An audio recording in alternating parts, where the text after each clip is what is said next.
Welcome back to Breakfast Central. Now we bring you updates about an explosion in Giwa Barracks in Maiduguri. And to give us more details on this explosion, we have News Central correspondent Umaru Kirawa on site. Good morning, Umaru Kirawa.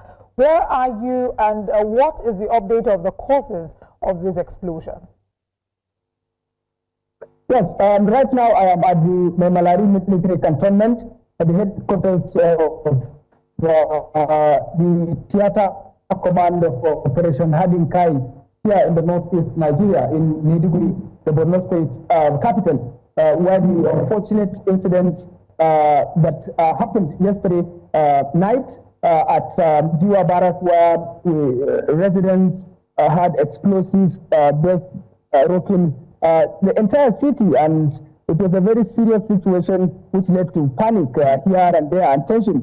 But the response mechanism and the fast information delivery with regard to the issue of the explosion really helped residents towards knowing that it was not an attack by terrorists, but it was an explosion that happened due to what the military spokesperson here at the theater command described as the high temperature which led to the explosion of some munitions at the Giwa Barracks, and it led to tension where people started running helter-skelter. Most people are not even aware of the incidents. People thought it's terrorists that wanted to infiltrate into Maiduguri, but fortunately enough, there was wide information circulation from the government, from the military officials with regard to the situation at stake. But the wrong has already happened. People had to, the situation now is calm. People go about their day-to-day activities. And right now, I am at the headquarters of the theater command, where the military will be briefing the public with regard to some security situation. But the situation is calm now in Maiduguri, the state capital.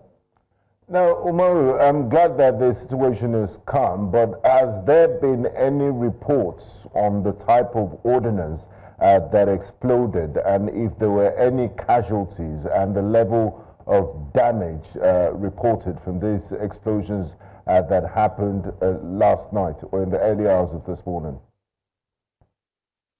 Well, for now, the information is still sketchy, but the military will be briefing us at the theater command now. So we'll be hearing from the military what really transpired, despite their statement yesterday night, which really helped in calming the nerves of the people within Maiduguri, and of course its environs, knowing that it was an explosion and it was never an attack. And for now, there is no there's sketchy information with regard to the level of damage and of course people affected, but we're able to speak to one resident who could not run. He was scary yesterday night, and he had no any other option than to stay with his wife. And as they had no any other option than to stay. All right, Umaru Kirawa, can you also tell us what houses, were there houses close by within the area? Was there any impact to these houses? And also share with us, there were, different information. Some said it was an attack on the barracks. Some said it was something that went wrong. How were you able to, follow through this story? And how were you able to break the ice because you reported very quickly to the news group that this is exactly what's happening right before the army also put out their statement. So take us through the journey, how you woke up and you were chasing after this story. Yes, the incident started yesterday night, the last day of, and it's unfortunate hearing calls here and there, and I had to take measures by reaching out to my contacts with regard to what is happening in the location. So by and large, the situation is calm and people are going about their normal day-to-day activities now.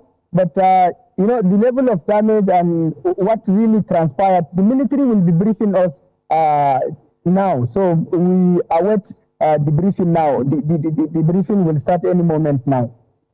All right. Mark Kirawa, we'll await feedback from you concerning the briefing. Thank you so much for following up with that story. Do stay safe.